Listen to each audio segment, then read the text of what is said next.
മാന്യപ്രേക്ഷകർക്ക് എൻ്റെ പ്രണാമം. ഒരാൾ ഇന്നലെ വിളിച്ച് ചോദിച്ചൊരു ചോദ്യമാണ്, സായിബാബയും അമൃതാനന്ദമയിയും ശ്രീ ശ്രീ രവിശങ്കറുമെല്ലാം ആൾദൈവങ്ങളല്ലേ? സാറിന് അവരെക്കുറിച്ചുള്ള അഭിപ്രായങ്ങൾ എന്താണ്? ഞാൻ ആ വ്യക്തിയോട് പറയുകയുണ്ടായി, എന്താണ് ആൾദൈവം എന്ന വാക്കിൻ്റെ ഉദ്ദേശം? ജീവിച്ചിരിക്കുന്ന മനുഷ്യനെ പൂജിക്കുന്നത് തെറ്റാണെങ്കിൽ ഭാരതത്തിൽ രമണ മഹർഷിയെ പൂജിച്ചിരുന്നവരുണ്ട്, രാമകൃഷ്ണ പരമഹംസരെ പൂജിച്ചിരുന്നവരുണ്ട്. വേദവ്യാസൻ ജീവിച്ചിരുന്നപ്പോൾ തന്നെ ശ്രീകൃഷ്ണൻ ഭഗവാൻ വേദവ്യാസൻ എന്ന് പറഞ്ഞ് പൂജിച്ചിട്ടുണ്ട്. മഹർഷി അരവിന്ദനെ പൂജിച്ചിട്ടുണ്ട്. അപ്പോൾ ജീവനുള്ള മനുഷ്യനെ, അത് മാധ്വാചാര്യായാലും ശങ്കരാചാര്യായാലും രാഘവേന്ദ്ര സ്വാമികളായാലും അവരെ പൂജിച്ചിട്ടുണ്ട്.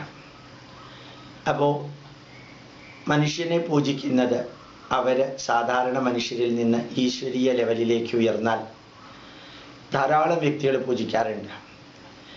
ജീവനുള്ളപ്പോൾ പൂജിക്കുന്നതും മരിച്ചതിന് ശേഷം പൂജിക്കുന്നതും തമ്മിൽ വ്യത്യാസമുണ്ടോ എന്ന് ചോദിച്ചാൽ, ജീവിച്ചിരിക്കുന്നിടത്തോളം മാനവരാശിയുടെ നന്മയ്ക്ക് വേണ്ടി പ്രവർത്തിക്കുന്നവരെ ജീവിച്ചിരിക്കുന്ന സമയത്ത് പൂജിച്ചാൽ എന്താ കുഴപ്പം? നൂറുകണക്കിന് പുണ്യവാളന്മാർ ക്രൈസ്തവ സമൂഹത്തിലുണ്ട്. അതേപോലെ കുറേ പുണ്യവാളന്മാരോ അല്ലെങ്കിൽ ചില ഖബറിലൊക്കെ പൂജിക്കുന്ന ചില മുസ്ലിം പണ്ഡിതന്മാരും ഉണ്ട്. അവരൊക്കെ മരിച്ചതിന് ശേഷമാണ് അവരെ പുണ്യവാളന്മാരാക്കുക. മരിച്ചതിന് ശേഷം പുണ്യവാളന്മാരാക്കണമെങ്കിൽ അവർ ജീവിച്ചിരിക്കുമ്പോൾ എന്തെങ്കിലും ചെയ്തിരിക്കണ്ടേ? അപ്പോൾ മരിക്കാൻ വേണ്ടി കാത്തിരിക്കണോ ഇവരെ പുണ്യവാളന്മാരാക്കാൻ? അപ്പോൾ ക്രിസ്ത്യാനികൾക്ക് സാധാരണക്കാരിൽ സാധാരണ വ്യക്തികളെ അവർ മരിച്ചു കഴിയുമ്പോൾ അവർ ക്രിസ്ത്യാനികളുടെ എണ്ണം കൂട്ടാൻ വേണ്ടി പ്രവർത്തിച്ചിട്ടുണ്ടെന്നുള്ള ഒരൊറ്റ കാരണത്താൽ അവരെ പുണ്യവാളന്മാരാക്കുന്നതാണോ ബുദ്ധിക്കും യുക്തിക്കും നിരക്കുന്നത്?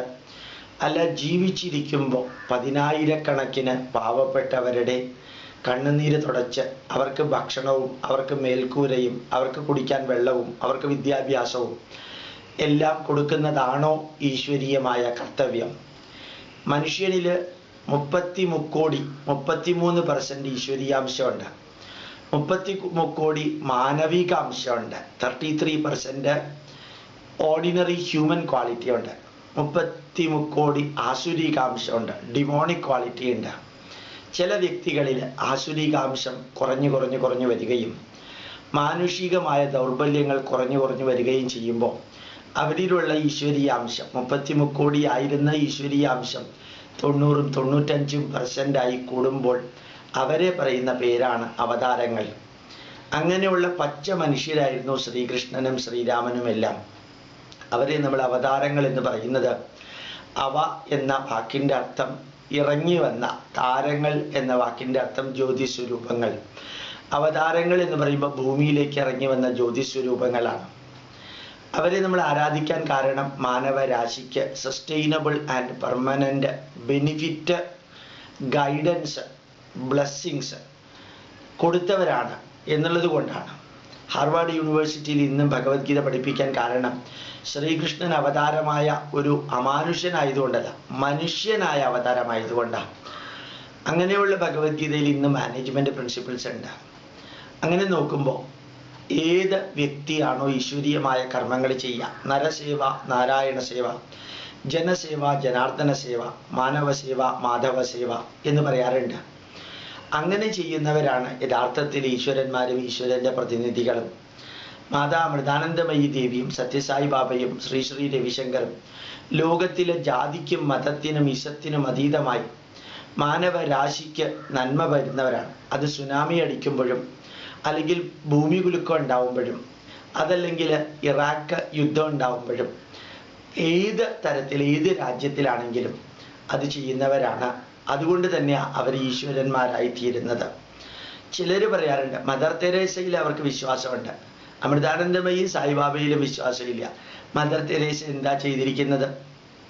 എത്രത്തോളം വ്യക്തികളെ, കുഷ്ഠരോഗികളെ ചികിത്സിച്ചിട്ടുണ്ടോ അതിന് രണ്ട് കയ്യും കൂപ്പി ഞാൻ മദർ തെരേസയെ ഈശ്വരീയമായ അവതാരമായി കണ്ട് ഞാൻ തൊഴുന്നു. അതേ സമയത്ത് ഈ മദർ തെരേസയുടെ ലക്ഷ്യം, അവരുടെ കൂട്ടത്തിലുള്ളവരുടെ ലക്ഷ്യം എന്താണെന്ന് അറിയണമെങ്കിൽ കൽക്കട്ടയിൽ ഒരു കാളിക്ഷേത്രം ഉണ്ട്. അതിൻ്റെ തൊട്ടടുത്ത് ഉള്ളതാണ് മദർ തെരേസയുടെ ഓഫീസ്. ഈ കൽക്കട്ട കാളി അമ്പലത്തിൻ്റെ പകുതിയും ഇവർ കയ്യേറിയിട്ട് അവിടെ വലിയ മതിലും വലിയ ഗേറ്റുമാണ് വെച്ചിരിക്കുന്നത്. ഞാനവിടെ 2-3 പ്രാവശ്യം പോയിട്ടുണ്ട്.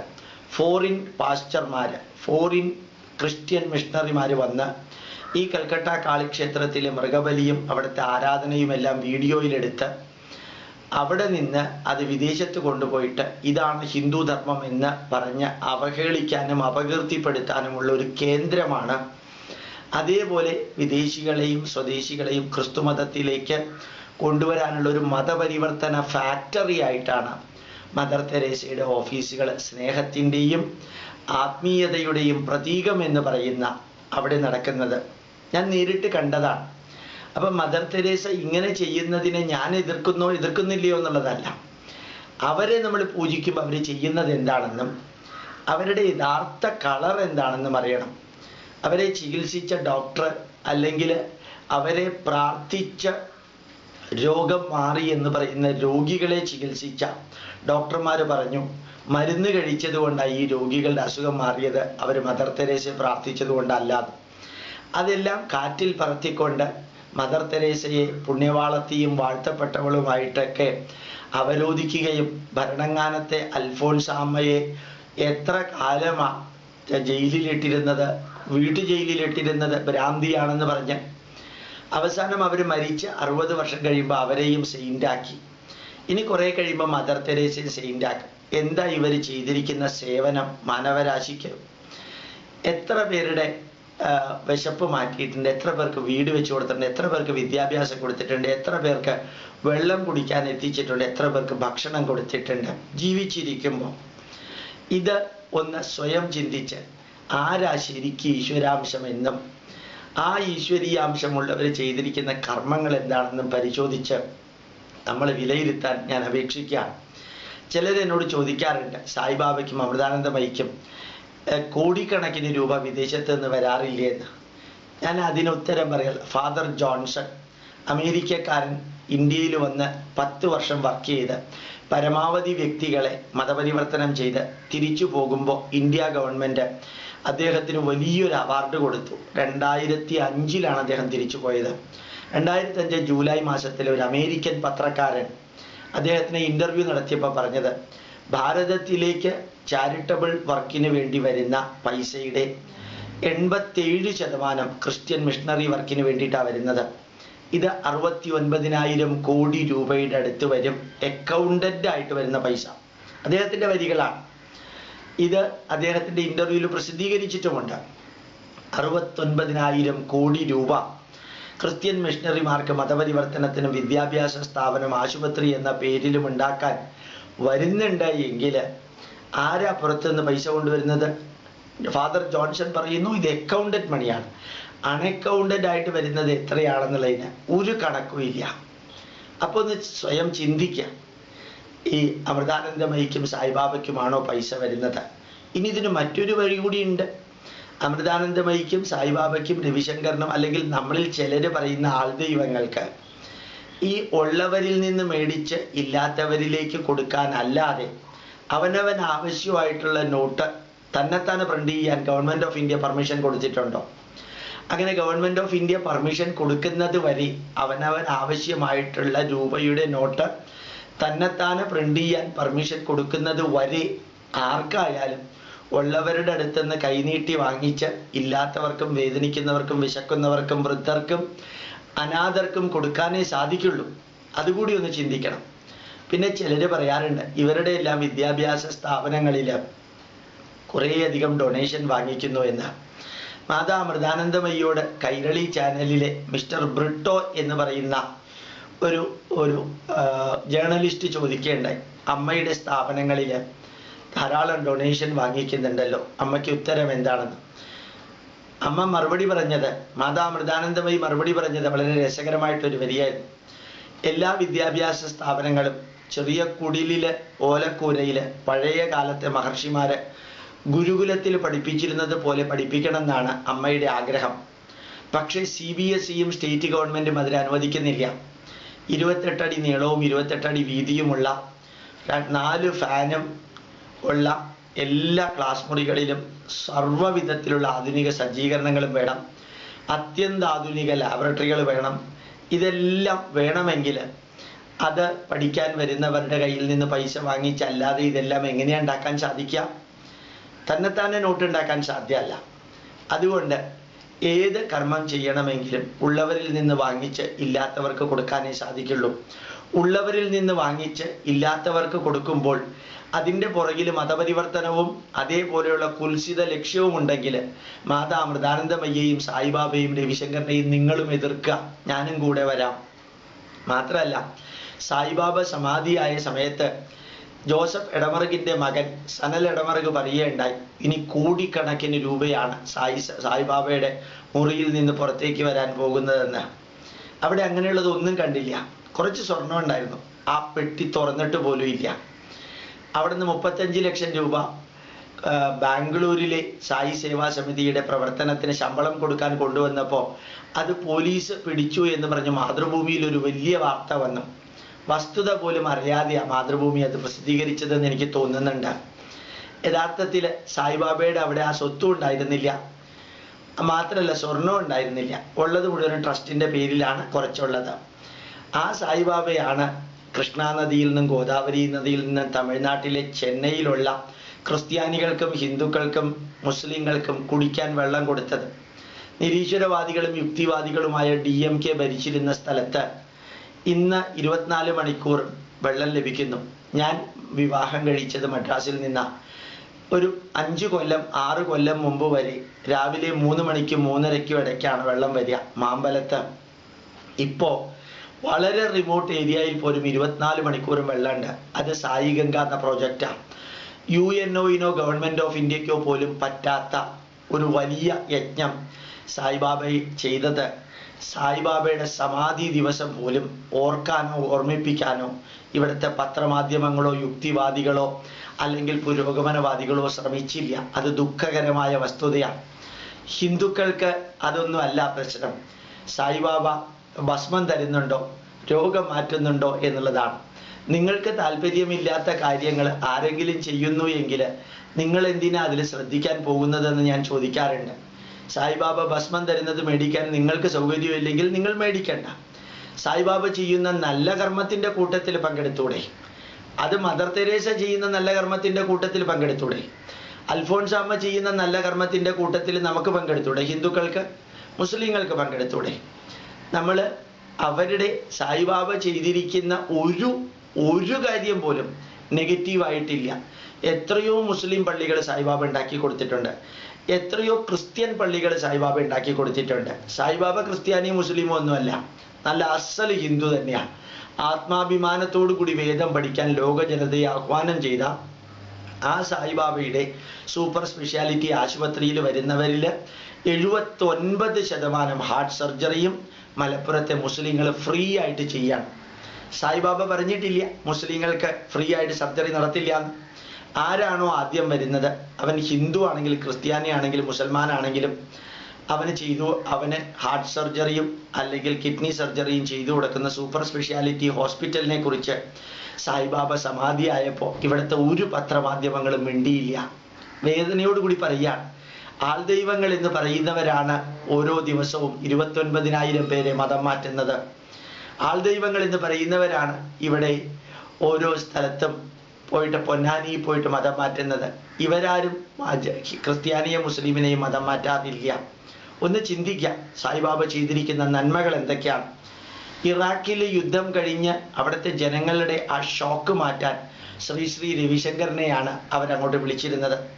പാകിസ്ഥാനിലെ പ്രസിഡന്റ് പറയുകയുണ്ടായി, we would like to have your Art of Living centre in every district of Pakistan എന്ന് മുഷാറഫ് പറഞ്ഞ വരിയാണ് ആർട്ട് ഓഫ് ലിവിങ് ആചാര്യനെ സ്വീകരിച്ചുകൊണ്ട്.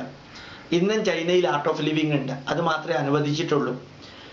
അതേപോലെ ജപ്പാനിൽ സുനാമി വന്നപ്പോൾ മാതാ അമൃതാനന്ദമയ്യ പാവപ്പെട്ടവർക്ക് $2.5 കോടി സഹായം കൊടുത്തത് ഉള്ളവരിൽ നിന്ന് പിരിച്ചു തന്നെയാണ് കൊടുത്തത്, അല്ലാണ്ട് അത് ഇവിടെ അടിച്ചു കൊണ്ടുപോയ നോട്ടൊന്നുമല്ല. അപ്പോൾ എന്താണ് നന്മ, എന്താണ് തിന്മ എന്ന് മനസ്സിലാക്കാനുള്ള ഒരു മനസ്സുകൂടി നമുക്ക് ഉണ്ടാവണം. കുറേ യുക്തിവാദികളും പുരോഗമനവാദികളും കടന്ന് ഒച്ചയെടുക്കുമ്പോൾ ഓർമ്മിക്കുക, ഒരു യുക്തിവാദിയും പുരോഗമനവാദിയും ഒരു മാർക്സിസ്റ്റുകാരനും ഒരു ഇടതുപക്ഷക്കാരനും ക്രിസ്ത്യാനിയെയും മുസ്ലിമിനെയും കുറിച്ച് ഒന്നും പറയാറില്ല. അവർ ഹിന്ദുക്കൾക്കെതിരെയാ പറയുക. കാരണം അതൊരു തുറസായ ഗ്രൗണ്ടാണ്, ആർക്ക് വേണമെങ്കിലും കല്ലെറിയാം. നിങ്ങൾ നല്ലവണ്ണം ചിന്തിക്കുക. നല്ലവണ്ണം ചിന്തിച്ചതിന് ശേഷം സായിബാബ ചെയ്യുന്നതിൻ്റെ ശരിയും തെറ്റും മനസ്സിലാക്കുക. മാതാ അമൃതാനന്ദമയി ദേവി ചെയ്യുന്നതിൻ്റെ ശരിയും തെറ്റും മനസ്സിലാക്കുക. നിങ്ങൾക്ക് ഇഷ്ടമില്ലാത്തതാണെങ്കിൽ എതിർക്കണമെങ്കിൽ എതിർക്കാൻ ഞാനും വരാം. എനിക്കും എതിർപ്പുള്ളതിനെ ഞാനും എതിർക്കാറുണ്ട്. അത് അമൃതാനന്ദമയി ചെയ്യുകയാണെങ്കിലും സായിബാബ ചെയ്യുകയാണെങ്കിലും രവിശങ്കർ ചെയ്യുകയാണെങ്കിലും അത് ബുദ്ധിക്കും യുക്തിക്കും ശാസ്ത്രത്തിനും നിരക്കാത്തതാണെങ്കിൽ അവരുടെ സദസ്സുകളിൽ തന്നെയും പൊതു സദസ്സുകളിലും ഞാൻ പറയാറുണ്ട്, ഞാൻ എല്ലാ നന്മ ചെയ്യുന്നവരുടെയും ആരാധകനാണ്. ഞാൻ മദർ തെരേസയുടെയും ആരാധകനാണ്. ഞാൻ അൽഫോൺസാമ്മയുടെ ആരാധകനല്ല. അതേപോലെ തന്നെ ഈ സായിബാബയുടെയും ആരാധകനാണ്, രവിശങ്കറിൻ്റെയും ആരാധകനാണ്, ഒബാമയുടെയും ആരാധകനാണ്, വളരെ ഗംഭീരമായിട്ട് ലോകത്തിന് നന്മ ചെയ്തിരിക്കുന്ന ഫ്ലോറൻസ് നൈറ്റിംഗേലിൻ്റെയും ആരാധകനാണ്. പക്ഷെ മാവോ സേതുങ്ങിൻ്റെയും ലെനിൻ്റെയും സ്റ്റാലിൻ്റെയും ആരാധകനല്ല. കോടിക്കണക്കിന് ജനങ്ങളെ കൊന്നവരാണ് അവർ. അവരെ ആരാധിക്കാൻ ബുദ്ധിമുട്ടുണ്ട്. സത്യം അറിഞ്ഞുകൊണ്ട് തന്നെ പറയാം, ഏത് ചെറിയ വ്യക്തിയാണെങ്കിലും ഏത് വലിയ വ്യക്തിയാണെങ്കിലും മാനവരാശിയുടെ നന്മയ്ക്ക് അവരെ കൊണ്ട് സാധിക്കുന്നത് ചെയ്തിട്ടുണ്ടെങ്കിൽ രണ്ട് കയ്യും കൂപ്പി അവരെ തൊഴാൻ നിങ്ങളും പഠിക്കണം. ചിലർ എന്നോട് ചോദിക്കാറുണ്ട്, മാതാ അമൃതാനന്ദമയുടെയും സായിബാബയുടെയും ഭക്തനാണോ ഗോപാലകൃഷ്ണൻ സാർ എന്ന്. ഞാൻ ഉത്തരം പറയാറുണ്ട്, അവര് ചെയ്യുന്ന നല്ല കർമ്മത്തിൻ്റെ 10% നിങ്ങൾ ചെയ്യുകയാണെങ്കിൽ നിങ്ങളെയും ഞാൻ സാഷ്ടാംഗം നമസ്കരിക്കാൻ തയ്യാറാണ്. വാചകം അടിച്ചുകൊണ്ട് ബുദ്ധിയുടെയും യുക്തിയുടെയും പേരിൽ യുക്തിവാദികളായി ചമഞ്ഞ് നടക്കുന്നവരല്ല. ഒരിക്കൽ ജോസഫ് എടമറുക് സായിബാബയുടെ അടുത്ത് പോയതിനെക്കുറിച്ച് എന്നോട് പറയുകയുണ്ടായി. ജോസഫ് എടമറുക് ഞാനും തമ്മിൽ നല്ല ബന്ധമുണ്ട്. എടാ ഗോപാലേഷ, ഞാൻ നിന്റെ സായിബാബയുടെ അടുത്തേക്ക് പോയി. ഞാൻ ഉടനെ അദ്ദേഹത്തിനോട് പറഞ്ഞു, നിന്റെ സായിബാബ എന്ന് പറയില്ലേ സാറേ, സായിബാബയുടെ അടുത്തേക്ക് പോയി എന്ന് പറഞ്ഞാൽ മതി, എൻ്റെ സായിബാബയൊന്നും അല്ലാതെ. അല്ല, ഞാൻ അവിടെ ചെന്ന് ഒരു ഇൻ്റർവ്യൂ ആവശ്യപ്പെട്ടു. അയാൾ എനിക്ക് ഇൻ്റർവ്യൂ തന്നു. സായിബാബയെക്കുറിച്ച് പറഞ്ഞതാണ്. അയാൾ എനിക്ക് ഇൻ്റർവ്യൂ തന്നു. എന്നിട്ട് അകത്ത് പോയ ഉടനെ അയാൾ കൈകൊണ്ട് ഇങ്ങനെ കാണിച്ച് ഒരു ലഡ്ഡു ഉണ്ടാക്കി എനിക്ക് തന്നു. ഞാനും കൈകൊണ്ട് ഇങ്ങനെ കാണിച്ച് ഞാനും ഒരു ലഡ്ഡു ഉണ്ടാക്കി കൊടുത്തു. നീ എന്തു പറയുന്നു? ഞാൻ ഉടനെ ജോസഫ് എടമറുകിനോട് ചോദിച്ചു, വളരെ സന്തോഷം സാറേ, ഒരു സംശയം മാത്രമേ ഉള്ളൂ. സായിബാബയുടെ 78ാം ജന്മവാർഷികത്തിന് 1 കോടി ലഡ്ഡു ഉണ്ടാക്കി. അവിടെ ഓരോരുത്തർക്കും ഒരു ലഡ്ഡുവാണ് പ്രസാദമായിട്ട് കൊടുത്തത്. ദ വീക്ക് എന്ന മലയാള മനോരമയുടെ ആഴ്ചപ്പതിപ്പിൽ വന്നത് 1 കോടി ലഡ്ഡു ഉണ്ടാക്കിയതിൽ പാത്രത്തിൽ ഒരെണ്ണം പോലും ബാക്കിയില്ല, ഒരാൾക്കും 1-ൽ കൂടുതൽ കൊടുത്തിട്ടും ഇല്ല എന്ന്. അപ്പൊ സായിബാബയുടെ 78ാം ജന്മവാർഷികത്തിന് എത്ര പേരാ വന്നത്? അങ്ങയുടെ 78ാം ജന്മവാർഷികത്തിന് എത്ര പേരാ വന്നത്? അതിനു കൂടി ഒന്ന് ഉത്തരം പറയണം എന്ന് ഞാൻ ജോസഫ് എടമറുകിനോട് പറഞ്ഞു. അദ്ദേഹം ഇന്ന് ജീവിച്ചിരിപ്പില്ല. ധർമ്മബോധത്തോടു കൂടിയാണ് ഞാനിത് നിങ്ങളോട് പറയുന്നത്. അങ്ങയുടെ 78ാം ജന്മവാർഷികത്തിന് എത്ര പേര് വന്നു? അന്ന് ജോസഫ് എടമറുക് എന്നോട് പറഞ്ഞൊരു വരിയുണ്ട്, നീ എനിക്കിട്ട് വെച്ചു അല്ലേ എന്ന്. എനിക്ക് ആർക്കിട്ടും വെക്കലല്ല, സത്യം സത്യമായി പറയാൻ ജീവിതത്തിൻ്റെ അവസാനം വരെ ശ്രമിക്കുക. അതിനിടയ്ക്ക് കാറ്റുപോയാലും വലിയ പ്രശ്നമൊന്നുമില്ല. അതുകൊണ്ട് തന്നെയാണ് ഞാൻ നിങ്ങളോട് പറയുന്നത്, സത്യം അന്വേഷിക്കുക, ധർമ്മം അന്വേഷിക്കുക, നീതി അന്വേഷിക്കുക, ന്യായം അന്വേഷിക്കുക. നന്മ നിറഞ്ഞവർ ദുരുദ്ദേശമില്ലാതെയാണ് കാര്യങ്ങൾ ചെയ്യുന്നതെങ്കിൽ അവരെ പ്രോത്സാഹിപ്പിക്കുക. അവരെ പാദ നമസ്കാരം ചെയ്യണമെന്ന് ഞാൻ പറയുന്നില്ല, അവരെ ചെന്ന് കെട്ടിപ്പിടിക്കണമെന്ന് ഞാൻ പറയുന്നില്ല, അവരെ ദീപാരാധന നടത്തണമെന്ന് ഞാൻ പറയില്ല. അവർ ചെയ്യുന്നതും പറയുന്നതും മാത്രമാണ് ഞാൻ അനുസരിക്കുള്ളൂ എന്നൊന്നും വേണമെന്നില്ല. നിങ്ങൾ നിങ്ങളുടെ ഇഷ്ടം മാതിരി ജീവിക്കാം. പക്ഷേ സത്യം, ധർമ്മം, നീതി, ന്യായത്തിലൂടെ മനസ്സിനും വ്യക്തിക്കും കുടുംബത്തിനും സമൂഹത്തിനും രാഷ്ട്രത്തിനും മാനവരാശിക്കും നന്മ ചെയ്യുക.